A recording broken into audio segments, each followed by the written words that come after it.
नमस्ते है जी, धैर्यवान हीलिंग साइंस से मैं हूँ धैर्यवान, आपका अपना हीलिंग मास्टर। साथियों, गुप्त नवरात्रि का पर्व फिर से आ गया है। गुप्त यानी कि गोपनीय रूप से मनाया जाने वाला, धूप में नहीं बल्कि ध्यान की गहराइयों में मनाया जाता है ये काल, जहाँ शंखनाद नहीं बजते, मौन ही मंत्र होता है। ये बाहरी पूजा का नहीं अपितु अंतर की साधना का काल है। 10 महाविद्या की साधना। जी हाँ, यहाँ नौ दुर्गे के सौम्य स्वरूप का नहीं बल्कि देवी की 10 महाविद्याओं की साधना होती है। ये साधकों का काल है। हम हर साल 4 नवरात्रियां मनाते हैं, 2 प्रगट नवरात्रि और 2 गुप्त नवरात्रि। 2 प्रगट नवरात्रि तो सभी मनाते हैं, हर्ष उल्लास, नाचना गाना, भक्ति साधना संगीत सब होता है। पर गुप्त नवरात्रि में केवल साधक चुपके से अपने ध्यान की अंतर यात्रा की साधना करते हैं। जिस साधक को भी जीवन में आध्यात्म को अपने भीतर उतारने की इच्छा है, जो भी परम तत्व की ओर अग्रसर होना चाहते हैं, संसारिक जीवन से अब वो पूरी तरह से व्यक्त हो चुके हैं, या अब उन्हें एक आभास हो गया है कि संसार मोहमाया है। यहाँ जो भी है, जैसा भी है, सब क्षणभंगुर है, सब एक समय के बाद समाप्त हो जाएगा।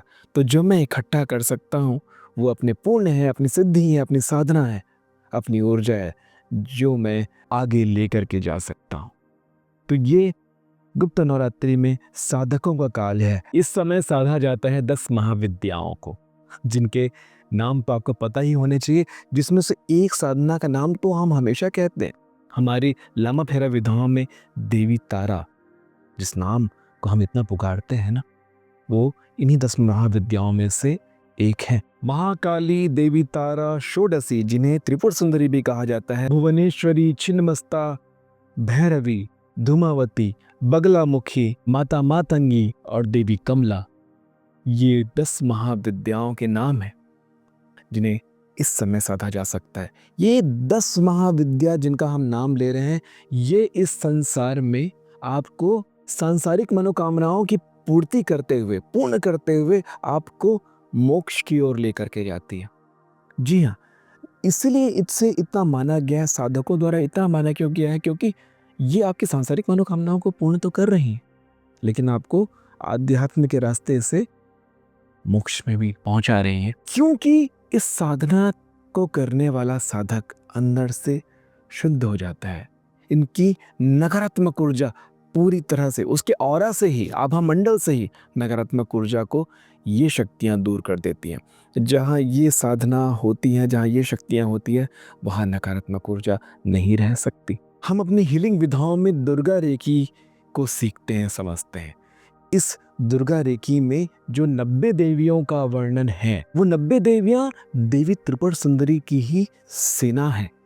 समझ पा रहे हैं? षोडशी, जिसे 10 महाविद्याओं में से एक षोडशी, तीसरे नंबर की देवी षोडशी, जिसे त्रिपुर सुंदरी माँ के रूप में हम पूजते हैं, उनकी सेना है ये 90 देवियां, जिन्हें हम दुर्गा रेकी में, जिनके मंत्रों के द्वारा उन्हें आवाहन करते हैं, जीवन के 90 अलग अलग कलाओं में, अलग अलग उद्देश्यों में, अलग अलग समस्याओं में, अलग अलग मनोकामना में की पूर्ति के लिए, इलाज के लिए उन्हें हम बुलाते हैं, उनकी उनकी उनकी शक्तियों का आवाहन करते हैं। और फिर एक दुर्गा रेकी हीलर इन साधनाओं की सहायता से अपने मरीज की, अपने क्लाइंट की हीलिंग करता है। चारों नवरात्र काल दुर्गा रेकी का शक्तिपात लेने के लिए सबसे उपयुक्त समय है, और गुप्त नवरात्रि तो सबसे अधिक, क्योंकि गुप्त नवरात्रि में कहीं आपको डिस्टर्बेंस नहीं है, कोई आपको कुछ नहीं बोल रहा, कोई कहीं जाने नहीं बोल रहा, कोई नए कपड़े नहीं खरीदने बोल रहा, कोई आपको उपवास रखने नहीं बोल रहा, घर वाले कहीं घुमाने ले जाने के लिए नहीं बोल रहे, आपको कोई कहीं डिस्टर्ब, कहीं माइक नहीं बज रहा, कोई म्यूजिक नहीं बज रहा, कुछ नहीं। बड़ी शांति से, इतनी गोपनीयता से निकलता है ये कि आधी जनता को तो पता भी नहीं चलता कि गुप्त नवरात्र आ गए और चले गए। 19 जनवरी 2026 से 27 जनवरी तक यह काल चलेगा। आपको क्या क्या करना है, देखिए, अगर आपके पास गुरु दीक्षा है, गुरु मंत्र की दीक्षा है, तो गुरु मंत्र की दीक्षा के साथ अपनी साधना कीजिए। आपके गुरुओं ने आपको सिखाया है, उसमें कोई मतभेद नहीं, उसमें कुछ करने की आवश्यकता नहीं। गुरु मंत्र की दीक्षा के साथ सारे विधि विधान, कर्मकांड हमें पता होते हैं। लेकिन आम जन क्या करें? आम जन केवल, अगर आप आध्यात्म की तरफ बढ़ना चाहते हैं, साधना की तरफ बढ़ना चाहते हैं, देवी के स्वरूप को अपने भीतर उतार करके अपने वो उस ज्योति को जानना चाहते हैं कि अब आपको जीवन में क्या करना चाहिए, वो मार्ग क्या होना चाहिए आपका, तो अभी आप क्या कर सकते हैं, नवरात्रि से एक दिन पहले ही सारी व्यवस्था कर लीजिए। नवरात्रि के पहले दिन ही लाल वस्त्र बिछाइए, देवी की कोई चित्र, कोई प्रतिमा, मूर्ति स्थापना अधिक हो जाएगा बहुत, केवल चित्र या फोटो आप रखिए।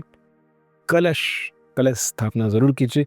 कलश स्थापना बिल्कुल सहज, वही 7 आम के पत्ते, वही चावल या धान, दीपक, स्वास्तिक का चिन्ह, जो सहज रूप से कलश हम बनाते हैं लोटे में, मिट्टी के लोटे में या कांसे के लोटे में, तांबे के लोटे में आप कलश बनाइए। धूप दीप नैवेद्य के साथ उसकी पूजा अर्चना कीजिए और सबसे अधिक जो चीज़ होगी वो होगा आपका अंतर्मन की श्रद्धा, आपका समर्पण। हाँ, कुछ पाने की इच्छा से नहीं, कुछ समेटने की इच्छा से नहीं, अपितु समर्पण की इच्छा से, खो जाने की इच्छा से, समाहित हो जाने की इच्छा से। आप उन्हें अपने भीतर उतारने के बारे में ना सोचें, आप उनमें उतर जाने के बारे में सोच करके जब ये साधना करते हैं, कैसे जीवन आश्चर्यजनक तौर पे बदलता है। इसके साथ हर रोज देवी के 32 नामों का उच्चारण करें, जो कि आपको दुर्गा सप्तशती में आराम से मिल जाएगा। ये नाम लिखे हुए हैं, इसे भी देख करके आप कर सकते हैं। हर रोज इन नामों का उच्चारण करें या दुर्गा सप्तशती का पाठ कर सकते हैं, तब तो बहुत शक्तिशाली है।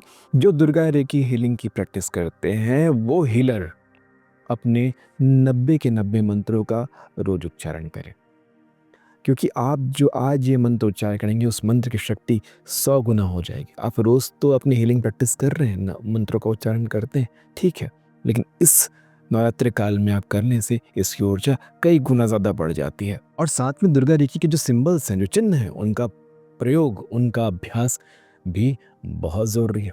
9 दिन ये साधना करेंगे। 90वें दिन में क्या करें? 90वें दिन में यज्ञ पूजन हवन करते हैं तो बहुत अच्छी बात है, किसी से करवाते हैं तो भी बहुत अच्छी बात है। दान ज़रूर करें, किसी गरीब को, गाय को, कुत्तों को, या फिर सबसे अच्छा 9 कन्याओं का भोज कराएं या 9 कन्याओं की पूजा करके उन्हें मिठाई या कोई नैवेद्य खिला दें। इतना भी बहुत होता है, इससे 9 दिन की ये साधना आपकी पूरी होती है। और जैसा कि मैंने कहा कि जो भी साधक अपनी आध्यात्मिक जीवन की यात्रा शुरू कर रहे हैं, जो कि साधना मार्ग से आगे बढ़ना चाहते हैं, देखिए भक्ति मार्ग अलग होती है, साधना मार्ग अलग होती है, तंत्र मार्ग अलग होता है, और तपस्या मार्ग। आप तपस्या नहीं कर सकते क्योंकि आप गृहस्थ हैं। साधना मार्ग आपके लिए सबसे सहज होगा। तंत्र मार्ग साधना के आगे चल के आपको अगर पकड़ना चाहें तो बिल्कुल पकड़ सकते हैं। भक्ति मार्ग सबसे सौम्य है, जो कि हर कोई कहीं से भी शुरू कर सकता है। ये समय काल है साधना मार्ग को पकड़ सकने का। अगर आप साधना मार्ग को पकड़ के आगे बढ़ना चाहते हैं और आगे जाके तंत्र मार्ग को पकड़ना चाहते हैं, जिसमें तंत्र, यंत्र और मूर्ति का उल्लेख मिलेगा आपको, आगे जाके वो भी आपको समझ में आएगा, उसे भी आप अपने आप सीख जाएंगे, समझ जाएंगे। देवी साधना में आगे चल के जो आपको मिलेगा वो होगा मूर्ति पूजा, मंत्र साधना, फिर यंत्र साधना, उसके बाद तंत्र आराधना। बहुत गहन है, समझ में बहुत कम लोगों को आएगा, लेकिन आगे चल करके आपको इस मार्ग में यह सब जरूर देखने को मिलेंगे, यही सब आपको करने को मिलेंगे। इसलिए आज इन बातों को आप सुन लीजिए, ताकि आपको आगे जाके साधना मार्ग में आप क्या क्या करने वाले हैं ये आपको पता होना चाहिए। लेकिन आपको ये बात बहुत अच्छे से ध्यान होनी चाहिए कि आप साधना मार्ग में जहाँ तक अकेले जाना चाहें जा सकते हैं, लेकिन तंत्र मार्ग में बिना गुरु के आगे नहीं बढ़ना है, नहीं तो भटक जाओगे। जीवन 90-100 साल की जीवन है, ऐसी भटकाओं में ही खत्म हो जाता है। आधी तो अभी खत्म हो चुकी है ना। तो अगर आप तंत्र मार्ग में आप आगे बढ़ेंगे तो गुरु बनाइए, जान के समझ के गुरु बनाइए और उनके मार्ग में चल करके आगे बढ़े, तभी सफलता प्राप्त होगी। अन्यथा या तो भटक जाएंगे या तो बिगड़ जाएंगे। बहुत गहरी बात है, समझ में भी आज शायद ना आए, आगे जाकर आपको ये बात बहुत अच्छे से याद आएगी कि धैर्यवान ने कोई ऐसी बात कही थी। गुरुओं की सिखाई हुई बात है, यूं ही कह दिया गया है, लेकिन बहुत महत्वपूर्ण बात है। इन सारी बातों को ध्यान रखिएगा, कहीं अपने डायरी में जब आप, क्योंकि अब आप आगे बढ़ रहे हैं तो अपनी डायरी में इसे अंकित कर लीजिए, इसे लिख लीजिए। सारी बातें तो पूरी हो गई, लेकिन अब एक महत्वपूर्ण बात ध्यान रखें। अगर आप कुछ भी नहीं करना चाहते, साकार ब्रह्म को आप नहीं देखना चाहते, नहीं पकड़ना चाहते, सीधे निराकार ब्रह्म को देखना या पकड़ना चाहते हैं, सायंकाल के बाद चंद्रमा दिखने के बाद चंद्रमा की रोशनी में केवल आसन लगाकर ध्यान में बैठ जाइए। चंद्र का त्राटक कीजिए, आपको अपने आप देवी की कृपा प्राप्त होनी शुरू हो जाएगी, या बोले परम ब्रह्म की, या बोले उस रोशनी की कृपा प्राप्त होनी शुरू हो जाएगी, जिससे आप ना तो जानते हैं ना पहचानते हैं, लेकिन आप केवल मानते हैं और उसकी साधना कर रहे हैं। ये भी उन साधकों के लिए है जो निराकार ब्रह्म की साधना करते हैं। आशा करता हूँ ये अध्याय आपको बहुत अच्छे से समझ में आया होगा। मिलते हैं आने वाले अध्यायों में, तब तक के लिए नमस्ते है जी।